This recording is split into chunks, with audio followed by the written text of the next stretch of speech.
Here's a quick little update on my pomegranate tree. As you can see, this is about 2 years later. The stub is getting fatter, which is a good sign.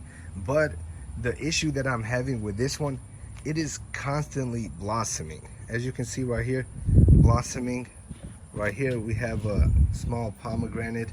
The problem that I'm having is it blossoms in the winter, in the summer, in the fall, spring.